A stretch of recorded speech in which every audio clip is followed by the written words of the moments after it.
crianças os aspectos sociais que envolvem esse programa. E logo depois a gente vai fazer nossa revisão da prova, tá? Eu estou colocando para gravar aqui, já está gravando, e eu vou começar logo fazendo a parte da aula e ao final a gente faz a revisão, tá? Só um minuto.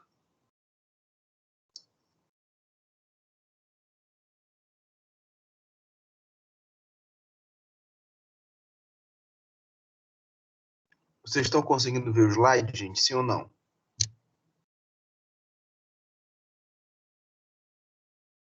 Sim. Sim. Então, olhem só. Toda vez que a gente pensa na atenção à saúde da criança e, por exemplo, do adolescente, dentro do cenário que envolve a saúde coletiva, ou seja, através da estratégia saúde da família, através de uma unidade de saúde e até através dos órgãos de fiscalização, nós precisamos entender que no Brasil, assim como em outros países também mais pobres, a criança ainda está inserida em um cenário de muita pobreza, né? Em um cenário onde o meio onde ela vive ainda oferece muitos riscos. Nessa imagem, por exemplo, nós estamos percebendo várias questões envolvendo a criança, como a internação hospitalar, o trabalho escravo, né, ou o trabalho infantil, a miséria, né, que acompanha a fome, o atendimento à saúde oral e até mesmo ao carinho dentro do ambiente familiar. Esses aspectos são importantes porque são determinantes na evolução da saúde da criança. Quando nós falamos em determinantes, nós estamos falando de fatores que interferem diretamente na saúde da criança. Isso significa dizer que a enfermagem precisa ter um olhar muito mais atento, um olhar muito mais cuidadoso para elementos como esse. Professor, toda criança que vai na unidade, a gente tem que investigar se ela está fazendo trabalho infantil? Não necessariamente. O que nós precisamos entender é que a enfermagem precisa ter um olhar, vamos dizer assim, investigativo perante as situações que podem aparecer. Então, quando você percebe uma criança que chega mal cuidada, né, que aparentemente não toma banho, que as mãos estão machucadas, é necessário investigar o porquê dessa situação. É fácil fazer isso? Claro que não, né?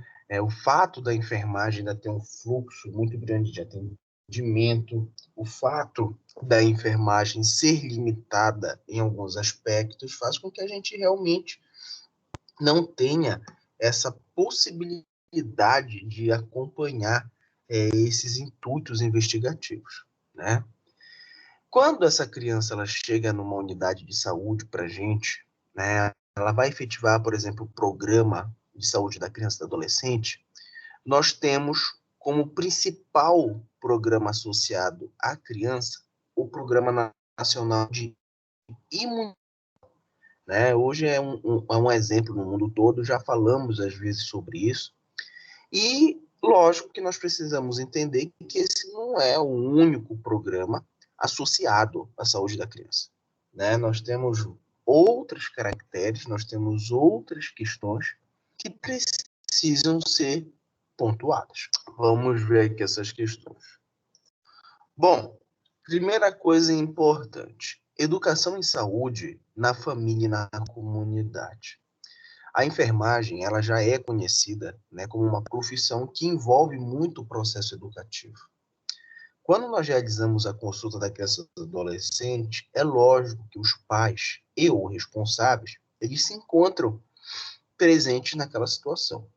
O processo educativo, ele nada mais é do que um processo de adaptação do indivíduo ao meio que ele vive.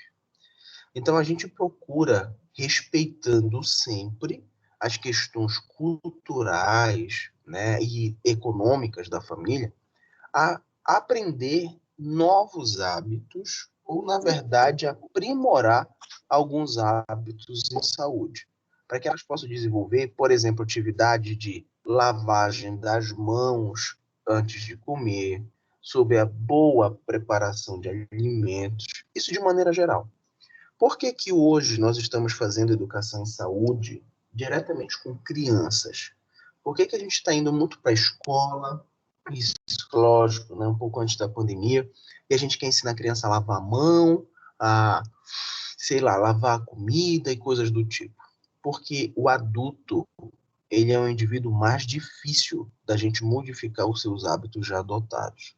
A criança não. É muito mais fácil a gente modificar os hábitos de uma criança do que necessariamente modificar atos de adultos, tá?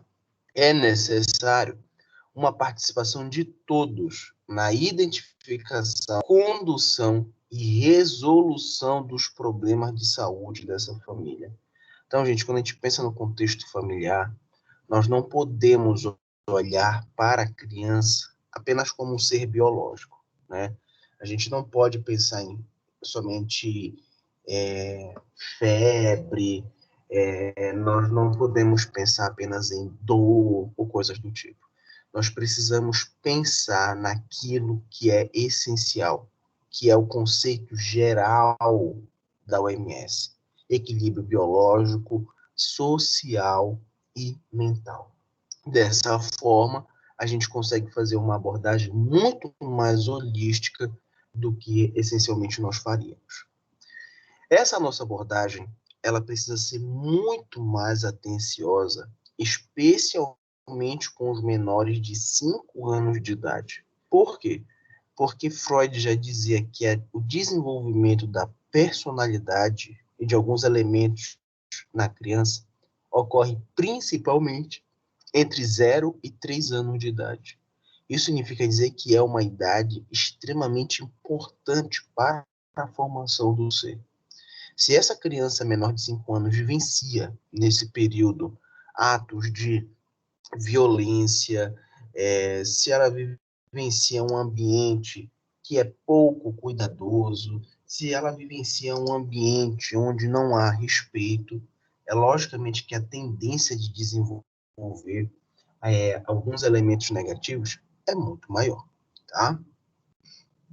Bom, quando nós falamos já do atendimento biológico, aquele que, né, a gente realiza não só nos hospitais, mas nas unidades de saúde, nós precisamos entender que cerca de 70% dos óbitos infantis devem-se a causas evitáveis, né?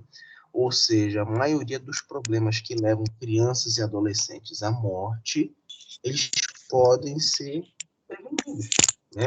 E por que isso é importante? Porque nós vivemos em um ambiente onde a atenção do profissional de saúde, ou seja, quanto mais cuidadoso ele for na sua observação, mais prático e mais direto é a sua intervenção. Nós não podemos perder tempo dentro das intervenções de saúde. Isso é importante, gente, porque o que a gente percebe hoje na nossa sociedade? A mãe, às vezes, pega o filho ou a filha que está passando mal e vai para tal lugar. Quando chega lá, o pessoal fala, não, aqui não tem esse atendimento, vai para tal lugar. E essa correria, muitas vezes, acaba atrasando a atenção e gerando óbito. Os problemas que são considerados evitáveis, que mais atingem as crianças, são pneumonia, diarreia, desnutrição, malária e outras afecções perinatais. E é importante dizer que, por exemplo, a diarreia é um fator tão determinante na morte de crianças que várias unidades de saúde já trabalham, né, com aqueles soros caseiros, uns pacotinhos que se dá à mãe ou ao pai para formar aquele soro caseiro que é para tentar reintegrar a saúde da criança. Tá bom? Bom, e aí olha só, o que a gente pode fazer, ou o que foi que ocorreu que fez com que a mortalidade ao longo desses anos diminuísse? O que é conhecido já pela sociedade, pelo Ministério da Saúde, como forma efetiva de melhora dentro da saúde da criança?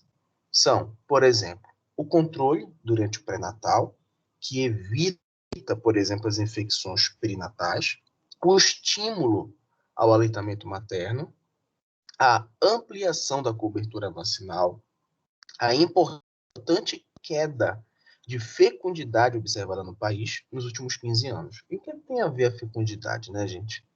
Quanto menor a fecundidade, menor é o número de filhos, né, de crianças. O menor quantitativo de crianças leva, entre aspas, a uma maior probabilidade de organização do cenário familiar.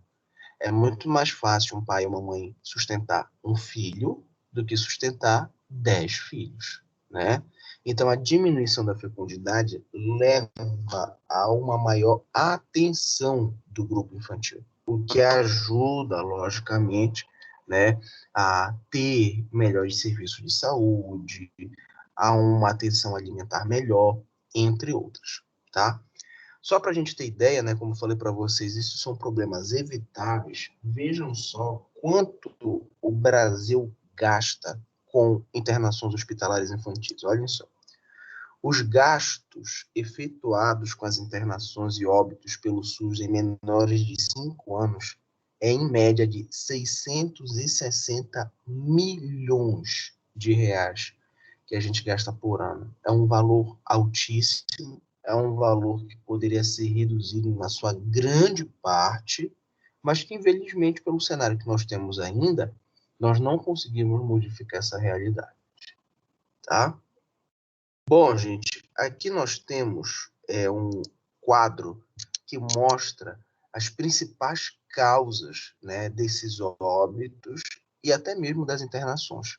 Então, nós temos desde da insuficiência respiratória aguda até doença diarreica, septicemia, que é a infecção generalizada, as malformações congênitas, entre outros, né? Então, a gente precisa entender que é um grupo muito variado, né? Nós temos vários. Olha, prestem atenção que aí a gente nem fala sobre a violência domiciliar, mas que também existe e que deveria ser um ponto a se pensar muito bem. Nós temos aqui uma tábua de mortalidade que mostra como dos anos de 1980 a 2011 nós tivemos uma queda muito grande no número de mortes, né? De número de pessoas por mil. Em 1980, morriam 69 crianças a cada mil. Em 2011, foi para 16. Esse número também já reduziu muito hoje, mas nós precisamos entender o quê? Que mesmo que tenha reduzido, ele ainda é significativo. Porque uma criança que morre por uma causa evitável é muito, né? Isso para o pai e para a mãe é um trauma para o resto da vida, né? Então, enquanto houver crianças em situações de risco, onde a gente não consiga fazer algo que pode ser evitado, nós temos um número significativo. Outra coisa importante para a gente falar aqui no Brasil, que não está relacionado a diarreia, septicemia, coisas do tipo, são os tipos de violência sofridos, né? Nós temos um gráfico aqui onde de azul é o menino, de vermelho é a menina, que mostra que os homens ainda sofrem a violência física em quantidades maiores do que a mulher. Já a menina sofre muito mais violência sexual do que os homens. E as meninas também sofrem mais violência psicológica e moral do que os meninos. E aí a gente para nesse cenário, né, que é triste, né? A gente fica assim um pouco preocupado sobre o que acontece e a gente se pergunta quem será que faz esses atos de violência? Quem será que infelizmente vai permitir com que isso ocorra? Às vezes as pessoas param e pensam assim, professor, eu acho que quem mais está relacionado a isso são os tios, os amigos da família. Vamos ver aqui. Olhem só. Em primeiro lugar, a pessoa que mais comete violência contra a criança são as mães, tá? E em segundo lugar, os pais. Muitas pessoas pensam que os pais estão em primeiro lugar, não é verdade? Mas isso aqui é importante para a gente entender o quê? Que a criança que tem nos pais o maior a fator protetivo, tem como exemplo, são os que hoje realizam a maior quantidade de violência contra a criança. É claro, gente, que isso causa uma descontinuidade no processo de entendimento de saúde e de ambiente familiar. É claro que isso aumenta as possibilidades da criança desenvolver problemas sociais, comportamentais, entre outros, né? E com a mídia, hoje em dia, a gente consegue perceber o quanto isso está presente. Vocês viram aquele caso do garoto Henri, né? Que o Jairinho violentou, bateu, né? Agrediu. Não são casos isolados, a gente vê isso continuamente na mídia. E isso nos mostra o quanto a violência está presente. De acordo com o ECA, que é o Estatuto da Criança e do Adolescente, toda criança ela deve ser protegida por todos. Isso significa dizer que quando você está no supermercado e você vê uma criança sendo agredida pela mãe, você tem o dever de agir perante aquela situação. Inclusive, você pode ser indiciado a responder por não ter defendido aquela criança. Então, a criança ela é praticamente o único indivíduo que tem a legislação que permite a qualquer indivíduo intervir sobre um ato de violência. Isso é importante para a gente entender que isso foi criado pela fragilidade da criança e pela variedade de atos violentos por qual ela passa. No nosso cenário da enfermagem, da consulta, né, a gente tem que lembrar que o exame físico, né, a anamnese, ela é feita com qualquer indivíduo, adulto, idoso, mulher, criança, e é durante a nossa observação de enfermagem que a gente consegue visualizar, por exemplo, no comportamento da criança e no corpo da criança, sinais indicativos de algum tipo de violência, né? Por exemplo, áreas com eritema, né? Áreas que estão edemaciadas, o famoso popularmente chamado de roxo, né? Crianças retraídas, muito chorosas, tudo isso são sinais de atenção e que a gente precisa entender que é necessária a nossa investigação. Gente, alguém tem alguma pergunta? Sim, não. Só uma observação, professor, Não. é que alguns países, né, adotaram a medida de ter apenas 2 filhos, né, por casal, não é mesmo? Na verdade, são vários países, na verdade, pelo mundo que já estão tendo um quantitativo demográfico determinado, né? Por exemplo, alguns países, por exemplo, na Ásia, já determinaram isso por causa do fluxo populacional. Em outros países entre Ásia e África, fizeram isso justamente pela questão social que é necessário reduzir esse número de crianças por causa das condições que envolvem, né? E aí nós estamos falando de uma questão política que interfere diretamente na livre escolha. Na atual sociedade que nós vivemos, olha só que interessante, quanto mais perto da globalização se está, menor é a quantidade de filhos que se tem. Quanto mais distante de centros de população intensa, economicamente ativa, maior a quantidade de filhos, né?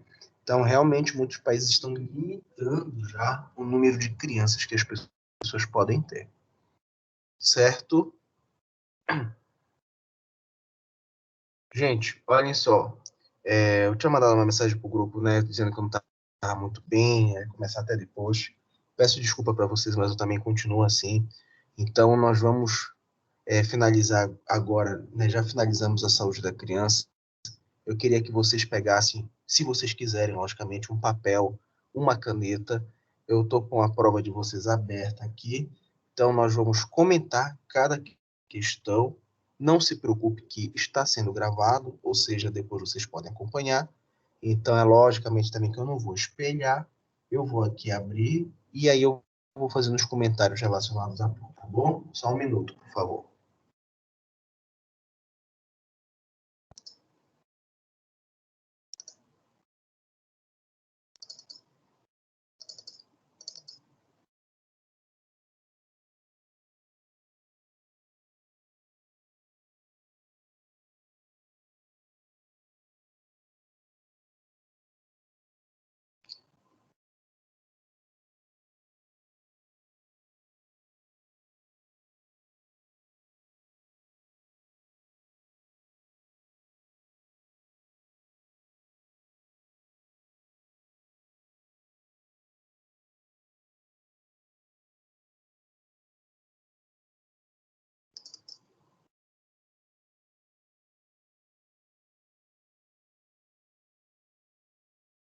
Posso começar, gente, sim ou não?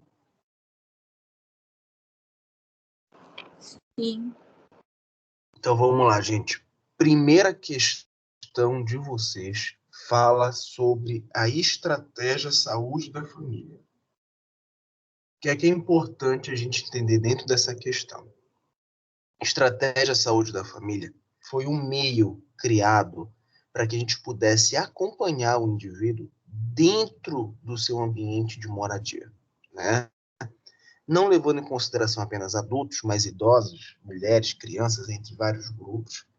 E o que a gente precisa entender para essa questão é que, na estratégia saúde da família, o profissional ele deve levar em consideração todos os fatores que podem influenciar no processo saúde-doença.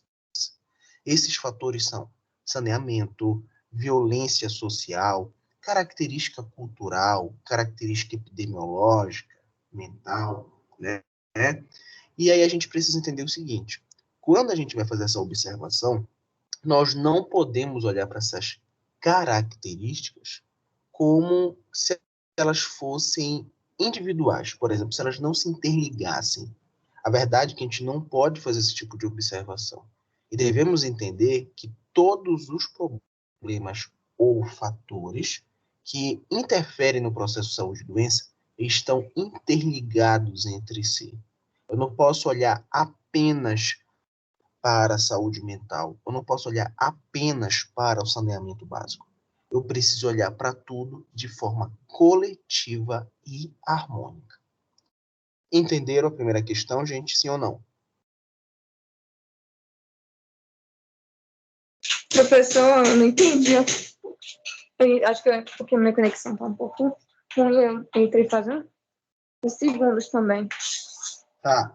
É assim, a primeira questão fala sobre a estratégia saúde da família. Ela aborda o que nós devemos valorizar, o que nós devemos observar dentro desse cenário de atenção, né, em saúde. E eu estava comentando aqui que é importante a gente entender que nós devemos valorizar todos os elementos que podem interferir no processo de saúde e doença de maneira conjunta. Então, eu não posso só olhar, apenas olhar para a violência. Eu não posso apenas olhar para o saneamento básico. Eu preciso saber que eles se relacionam entre si. Então, um influenciando no outro vai potencializar, né, as formas mais gerais de violência, vai potencializar as formas de adoecimento, entre outros. Tá bom? Ok, professor. Perfeito. Obrigada. Nada. Então, olhem só. Vamos agora para a segunda questão, né? A segunda questão, ela vai abordar, né, sobre a atenção básica. Ela vai falar sobre o que nós podemos fazer para valorizar a atenção básica. Nós falamos sobre isso. Falamos que, infelizmente, hoje, a sociedade ainda tem uma visão muito hospitalocêntrica da saúde. Ou seja, adoeceu, vai para o hospital. Não é isso que a gente quer. A gente quer valorizar a atenção básica, principalmente usando uma palavra que a gente fala muito, que é prevenção. Nós queremos valorizar a prevenção. Nós queremos valorizar a atenção básica, o processo de educação em saúde. Porque assim a gente acaba diminuindo futuramente o número de pessoas dentro dos hospitais. Certo? Alguma dúvida em relação à segunda questão? Não. Oh, quer Vamos, dizer, tudo certo, sim, professor. perfeito. Vamos para a terceira questão agora. Sobre Professor, o repita o modo. final que você falou aí, que eu não entendi direito. Não entendi, meu amigo. Essa parte do final aí eu não entendi exatamente. E falhou aqui, na verdade. Tá, na verdade, eu vou tentar ser um pouco mais claro em relação a essa questão, que é o seguinte. Aqui fala sobre a valorização da atenção básica. É importante a gente entender que, historicamente, as pessoas valorizam muito a atenção hospitalar e não a atenção básica. E se a gente precisa valorizar a atenção básica, nós estamos falando da valorização do principal ponto de saúde que nós temos. Porque a atenção básica fala de prevenção, né? A atenção básica, ela fala da valorização da parte mais essencial da vida, que é você evitar o adoecimento.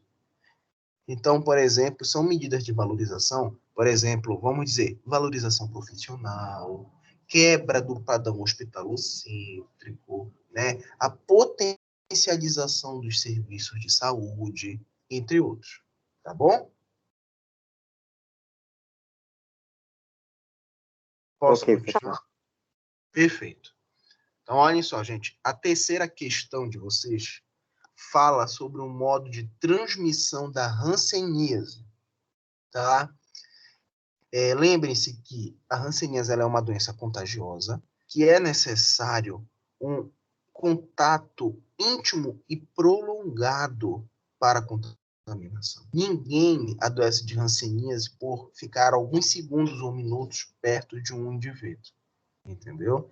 Lembre-se que a forma de transmissão é pela via respiratória, isso significa dizer que o compartilhamento de faca, de copo, que dormir na mesma cama durante um dia, por exemplo, olha, não sabia que tinha, a gente estava ali num dormitório, isso daí não vai ajudar na transmissão. Apenas o contato íntimo prolongado através de vias respiratórias. E lembrando que só transmite a doença quem tem a forma contagiante. Posso passar de questão?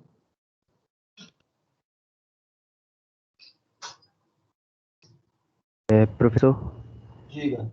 eu queria que o senhor repetisse essa questão, por favor. Tudo bem. Claro. O que é que acontece? Forma de transmissão, essa questão fala sobre forma de transmissão da hanseníase. Hanseníase é uma doença contagiosa, transmitida por vias aéreas, né, através da respiração, gotículas, através do contato íntimo e prolongado. O que é que significa dizer isso? As pessoas precisam conviver, né, ou no ambiente familiar, ou dentro de casa, com pessoas contaminadas para poder adoecer, né? Hanseníase tem duas formas, uma paucibacilar e uma multibacilar. Apenas pessoas que têm a forma multibacilar podem transmitir a doença. Tudo bem? Ok, muito obrigado. Nada. Bom, quarta questão agora. Nossa quarta questão fala sobre os fatores de risco para a hipertensão arterial. Isso daí foi uma coisa que a gente discutiu muito em sala de aula. Falamos sobre a relação alimentar, falamos sobre a questão da falta de exercício físico, falamos sobre o consumo de álcool. Essa é uma questão muito direta. Então, acredito que a maioria vai acertar porque a gente não tem textos, é uma questão bem pequena. Tá bom? Nossa quinta questão. Quinta questão fala sobre a consulta de enfermagem ao portador de hipertensão arterial, né? Então, o que é importante a gente lembrar para cá também é que durante a consulta, a nossa maior preocupação não é apenas aferir a pressão arterial, se está alta, se está normal, limítrofe, seja o que for. Aqui, o importante é a gente investigar, né, as características individuais e coletivas, principalmente do estilo de vida e dos hábitos adotados, né? A gente não pode simplesmente ver o paciente que tem hipertensão arterial e falar para ele assim, ó, você precisa mudar o seu hábito alimentar. Não é só isso. Ele precisa criar outros hábitos para que ele possa ter, né, uma vida mais saudável, entre outros. A enfermagem trabalha diretamente dentro da orientação e do processo de educação e saúde nesse público, certo? Bom, sexta questão de vocês também fala sobre um caso de um indivíduo que está foi diagnosticado, na verdade, com pressão alta, né? A famosa hipertensão arterial. E aí a gente fala nessa questão sobre as principais condutas que podem ser tomadas nesse momento. lembrem o seguinte, nós estamos falando de principais condutas, ou seja, o que é mais importante para aquele momento. Então, por exemplo, vamos imaginar um exemplo aqui. Nós temos um indivíduo, né, que ele foi diagnosticado agora com hipertensão arterial. Será que o principal agora é ele já sair da unidade correndo para dar 3 voltas no bosque para fazer atividade física? Não. A primeira coisa mais importante é a gente ver o tipo de hipertensão que ele tem, avaliar se ele tem condição de atividade física, né? Ou seja, a gente precisa primeiro entender a doença para depois pensar nas formas de intervenção e coisas do tipo. Posso passar para a última questão, gente? Sim ou não?